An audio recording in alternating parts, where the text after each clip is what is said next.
بیٹے کی شادی کی, بہو گھر لائے, ابھی 2 دن نہیں گزرے تھے کاروبار میں نقصان ہو گیا, یا گھر کا کوئی فرد فوت ہو گیا, یا کوئی جانور مر گیا, تو کہا کہ یہ منحوسہ آئی ہے تو ہمارا یہ نقصان ہو گیا. اگر وہ نہ آئی ہوتی تو پھر یہ نقصان نہ ہوتا, پھر تم قیامت تک جینا تھا, یا اس سے قبل تمہارے کبھی نقصان نہیں ہوئے. تمہارے گھر کے اندر بیٹیاں موجود ہیں, یہ بھی کل کسی کی بہو بنیں گے اور ان کا بھی کوئی نقصان ہو سکتا ہے اور یہ بھی منحوسہ قرار دی جا سکتی ہے. پھر تانو تشنی کے تیر جو ہے وہ اس کے اوپر لگائے جانے لگے. کتنی زیادتی ہے, کتنا ظلم ہے, کسی کا دل توڑنا, کسی کا دل دکھانا, کسی کو منحوس قرار دے دینا. از خود تمہارے پاس کیا سند ہے؟ تمہیں الہام ہوا ہے؟ کیا حجت ہے, کیا دلیل ہے تمہارے پاس کہ کسی کو تم نے منحوس قرار دے دیا؟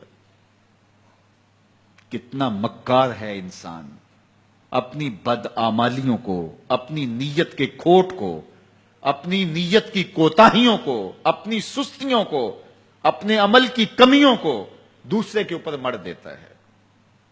کاروبار تو نے صحیح نہیں کیا, نقصان ہو گیا. صبح 12 بجے اٹھ کے تو گھر سے جا رہا ہے اور نقصان ہو گیا. تو نے 2 نمبر مال بیچا, آج پکڑا گیا اور نقصان ہو گیا.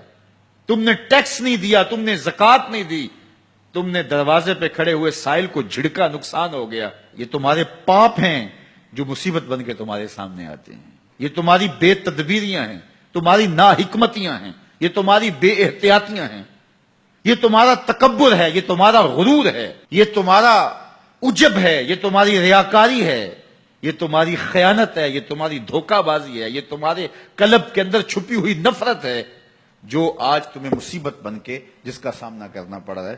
یہ تمہارے اندر کے عیب ہیں جو مجسم ہو کے تمہارے سامنے آئے ہیں. اللہ تعالیٰ نے قرآن مجید میں ارشاد فرمایا وَمَا أَصَابَكُم مِّن مُّصِيبَةٍ فَبِمَا كَسَبَتْ أَيْدِيكُمْ, جو تمہارے اوپر مصیبت آتی ہے وہ تمہاری اپنی کرتوتوں کی وجہ سے آتی ہے. بیماری آئی تمہارے پرہیز نہ کرنے کی وجہ سے آئی, بیماری آئی تمہارا زیادہ کھا لینے کی وجہ سے آئی, بیماری آئی تمہارا نامناسب غذا لینے کی وجہ سے آئی, بیماری آئی وقت پہ سوئے نہیں, وقت پہ اٹھے نہیں, تم نے کسی سے زیادتی کی, بیماری تمہاری بدعمالیوں کی سزا ہے, مصیبت کا آنا, تکلیف کا آنا تمہاری بدعمالیوں کی سزا ہے. اور منحوسہ یہ خاندان کی خاتون ہے.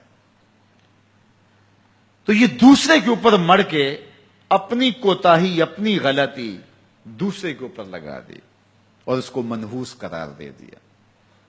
اگر کسی کا کام تمہیں دیکھ کر کے اچھا نہ ہو تو پھر تم بھی منحوس قرار پائے نا.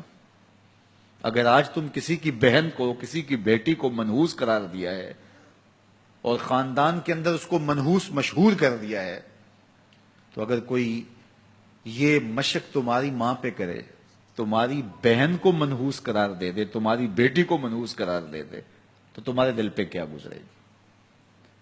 یہ کتنا ظلم ہے, کتنی بڑی زیادتی ہے کہ آج خود کسی کو منحوس قرار دے دیا. کوئی منحوس نہیں ہے, کوئی لمحہ منحوس نہیں ہے, کوئی شخص منحوس نہیں ہے, کوئی وقت منحوس نہیں ہے, کوئی گھڑی منحوس نہیں ہے. مصیبت کا آنا, تکلیف کا آنا تمہاری بدعمالیوں کی سزا ہے. لیکن قرآن نے کیا خوب بات فرمائی, وَيَعْفُو عَنْ كَثِيرٍ, ابھی تو بہت ساری باتیں ہم معاف ہی کر دیتے ہیں. تم نے کوئی گناہ کیا, پھر تمہارے ہاتھ اٹھ گئے, ہم نے معاف کر دیا. تم نے کوئی گناہ کیا, تم نے صدقہ کیا, ہم نے معاف کر دیا.